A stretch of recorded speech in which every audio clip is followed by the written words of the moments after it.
Hey YouTube, I hope everybody's doing well. Sunday afternoon, kind of crisp out today, but I'm out here getting some fresh air and I thought I would record these lovely blue jays that are going after sunflower seeds that my husband loves to put in there. It's kind of nice to see some wildlife around now that it's cold out. You don't see as much. Still see deer. I just saw a deer walking down the road this morning. So they're still around, but they're not out as much as they used to be where I can see them in the daytime. But yeah, I just wanted to talk a little bit about what's happening here in Canada when it comes to the Canada Post strike going on and how it's affecting small businesses. I just feel like it seems to me that it's a very good play and a very efficient way to further destroy the economy by the little people. By destroying the little people and the small businesses, it leaves you with just a few choices, and it's all big business that's left over. The fact that they did nothing about it at the time of year where most people spend money and spend money ridiculously. They spend money without having a budget, they spend money that they don't have. And with the advent of buy now, pay later, they're probably going to have spent a lot more money that won't show up on any credit reports because it's not included in credit reports or credit history. This time of year would have been a good time for the average small business owner to have made up for the poor economy and the poor spending during the year. And this would have been their last effort, to really make ends meet and come out in the plus. And now that that's been basically destroyed, I question what will become of small businesses in 2025.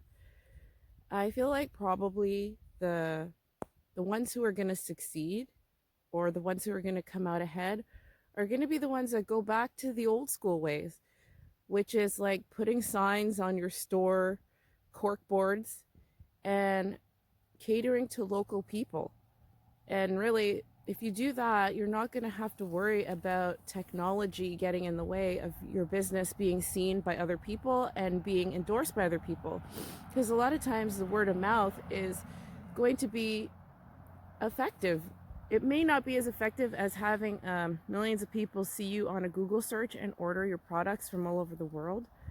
But at the same time, it gives you that protection and comfort of knowing that nothing can really get in the way of your customers coming to you or you going to your own customers in order to service them. Now, it doesn't have to be services that you offer personally, but of course, those type of businesses would have already needed to be community based.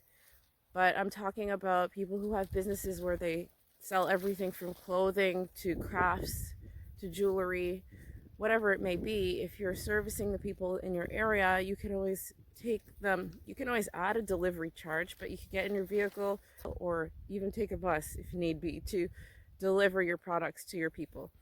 Whereas Canada Post has just proven itself to be completely and totally useless. And these people, as we see all these job losses all over the place, not just in Canada, but also in the US, there's a lot of job loss here.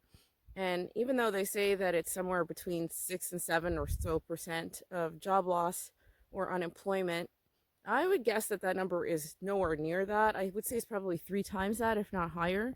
There's a website called Shadow Stats that says that the job loss or the unemployment numbers are really a lot closer to 20 to 22%. And just for scale, during the Great Depression, it was at 25%. You can see where the disconnect is with our governments telling us that there's no problem here. It's just all in your mind. And I'm sure some people are doing really, really well. Like people who are heavily invested in the stock market, they may be farther ahead. And also people who are making like, a couple $100,000 a year and their companies or businesses or jobs haven't laid them off. They're probably doing fine right now as long as they're not overextending themselves.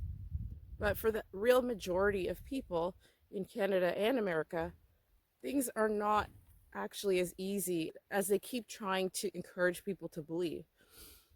So, on this little rant, I'm just kind of suggesting and hoping, I'm really rooting for those people who have been brave enough to actually go out on a limb and start a small business, because it's not easy. It's not easy in general. Like, the failure rate of businesses is pretty high. But the fact that your own government and that, you know, opposing forces are trying to manipulate the situation is just disgusting to me. Like, the fact that it's already hard and they're making it harder subliminally on purpose is ridiculous to me. But for those people who are going to persevere, you know, I would really suggest trying to pivot into catering to your local clientele, the people around you, because nobody could take that away from you.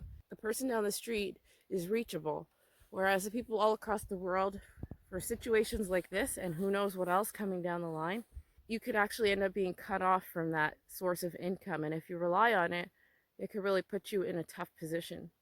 But anyhow, that's what I just wanted to share. If anybody does have any suggestions for people that are running small businesses, that would be great if you could add the suggestions in the comment section to help people get ahead.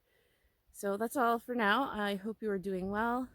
Didn't see too many birds out here. I guess they can hear my voice and stay away.